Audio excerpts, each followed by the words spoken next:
Assalamualaikum warahmatullahi wabarakatuh. Kembali lagi di channel aku, Sinawang.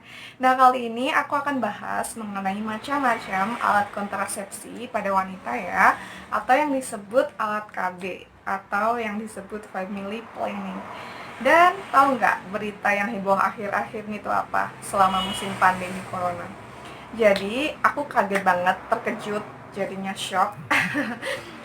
Karena apa? Karena di beberapa media itu menyebutkan bahwa angka ibu yang mengalami kehamilan itu mulai meningkat. Nah, di beberapa provinsi ya, apakah provinsi kamu juga termasuk mengalami peningkatan? Tentunya pasti mungkin iya, karena apa?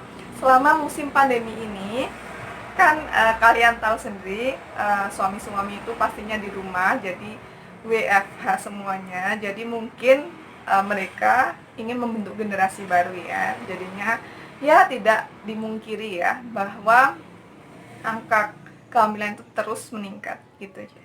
Aku nggak mempermasalahkan apapun, tetapi di sini aku juga pengen mengedukasi ya pada wanita dalam mensukseskan tujuan dari BKKBN ini untuk mengurangi angka kelonjakan penduduk. Jadinya aku berinisiatif untuk membuat video ini.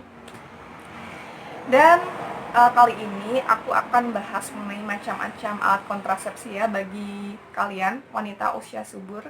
Tentunya mungkin masih belum ada pandangan mengenai alat kontrasepsi apa sih yang cocok buat aku, buat kalian maksud aku. Nah, itu mungkin menjadi suatu referensi ya. Jadinya ada berapa ya? Ada 6 alat kontrasepsi, jadi simak satu persatu. Oke? Oh iya, ada yang kelupaan sebelum kita menginjak materi. Di sini aku perlu tekankan lagi bahwa aku di sini nggak memandang alat kontrasepsi itu sebagai pandangan berdasarkan agama tertentu tuh enggak. Jadinya berdasarkan bidang kesehatan aja ya. Jadi macam-macam alat kontrasepsi yang pertama itu ada pantang berkala. Jadi bagi kalian wanita usia subur, kalau udah mengetahui masa suburnya itu berapa hari, kemudian siklusnya itu berapa hari, tentunya akan mudah menentukan masa subur. Jadi pada saat masa subur itu wanita tidak melakukan senggama gitu ya, menghindari senggama pada masa subur. Kalau untuk terpaksa pengen melakukan hubungan seksual gitu, harus pakai kondom gitu ya untuk menghindari dari kehamilan. Sebenarnya alat kontrasepsi ini aman, tapi tingkat kegagalannya itu cukup tinggi ya. Jadinya mungkin disebabkan karena pengukuran masa subur yang salah atau tidak akurat. Jadi itu uh, pantang berkala. Nah, yang kedua itu ada pil KB ya. Jadi pil KB ini terbagi menjadi dua. Yang pertama cuma mengandung progesteron aja. Yang kedua ada kombinasi, yaitu ada progesteron dan estrogen. Jadi kalian yang memilih pil KB tentunya harus siap dengan konsekuensi yang ada ya. Tentunya harus ingat setiap harinya diminum satu. Jadi apabila kalian lupa, pasti efektivitasnya itu akan berkurang. Jadi harus diingat ya. Dan untuk pil KB ini itu sangat mudah didapatkan, di mana-mana ada. Terus dia itu cukup efektif juga ya. Tapi untuk wanita yang mengidap penyakit tumor ataupun kanker itu tidak bisa meminum atau mengonsumsi pil KB karena akan memicu terjadinya tumor gitu ataupun kanker.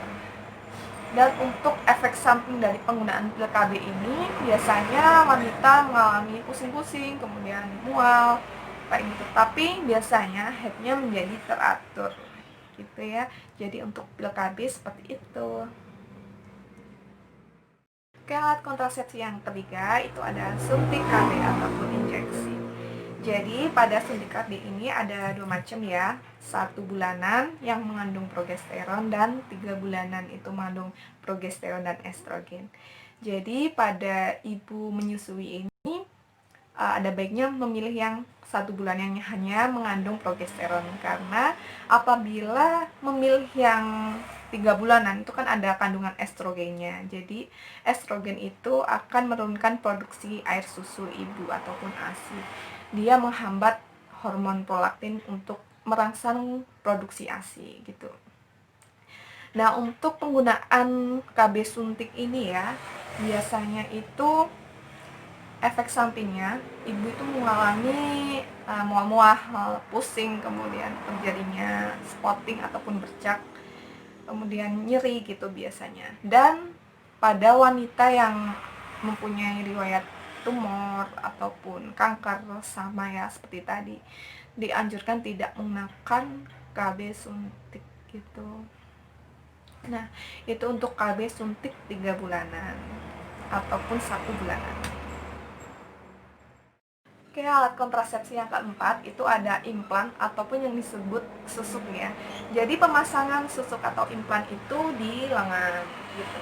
Jadi itu alat semacam kayak kapsul gitu, seginian. Itu sebanyak 1 ataupun 2 itu dimasukkan ke dalam lengan. Dan ini hanya dilakukan oleh tenaga yang profesional. Jadi bisa dilakukan di fasilitas kesehatan, misalnya di bidan ataupun di puskesmas dan lain-lain. Dan untuk penggunaan dari KB implan atau susuk ini lumayan relatif lama dan aman untuk ibu yang menyusui ya. Nah, berapa lamanya? Biasanya sekitar 3-5 tahunan gitu. Jadi lumayan lebih lama ya, jadinya nggak bingung harus bolak-balik ke fasilitas kesehatan. Kayak suntik kan harus bolak-balik tuh, jadinya kalau implan lumayan agak lama gitu. Dan untuk kinerjanya di dalam proses penghambatan penundaan kehamilan itu tuh dia mengentalkan leher rahim untuk mencegah terjadinya kehamilan. Jadi spermanya itu nggak bisa masuk gitu ya.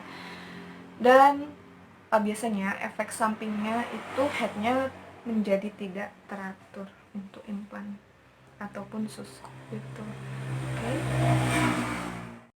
Alat kontrasepsi yang kelima itu AKDR ataupun yang disebut IUD ya. Jadi IUD itu bentuknya, kalau dulu ada yang spiral, ada yang macam-macam bentuknya. Kalau sekarang mungkin T bentuknya. Jadi itu T-nya itu mengandung tembaga gitu ya, dimasukkan ke dalam rahim. Nah, kalau yang memasukkannya itu harus tenaga profesional juga gitu. Jadi harus ke fasilitas kesehatan. Nah, untuk IUD ini jangka panjangnya itu sangat lama, sekitar 8-10 tahunan. Ini cukup aman ya untuk ibu yang menyusui, tapi ada syarat-syaratnya dalam penggunaan AKDR atau IUD ini. Jadi dicek dulu apakah ibu ini hamil atau tidak, kemudian dicek apakah ibu mengalami tumor ataupun kanker gitu. Jadinya harus perlu seleksi yang agak panjang gitu.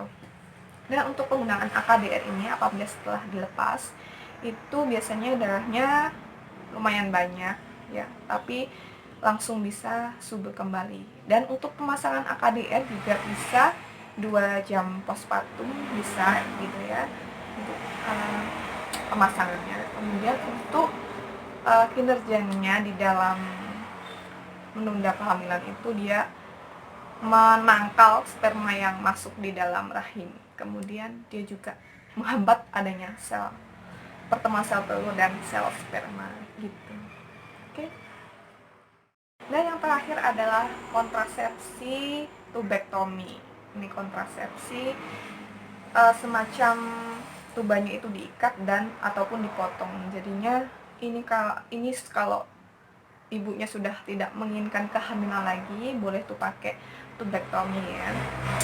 Dan tapi ada syarat-syaratnya. Bila ibu itu sudah pengen tidak mempunyai anak lagi, kemudian anaknya itu minimal 2, kemudian anak yang terakhir itu usianya minimal 5 tahunan gitu. Jadi masih banyak banget prosedurnya untuk tubektomi itu ya. Tapi kalau udah tubektomi biasanya sudah nggak hamil lagi gitu. Jadinya itu tadi alat kontrasepsi yang aku sebutin ya, ada beberapa macam, tapi masih banyak sih sebenarnya. Cuma aku pengen bahas yang itu aja. Oke, bisa kalian cari sendiri ya apabila ada alat kontrasepsi yang lain-lain gitu. Semoga video kali ini bermanfaat bagi kalian. Jangan lupa untuk subscribe, like, dan komen. Dadah.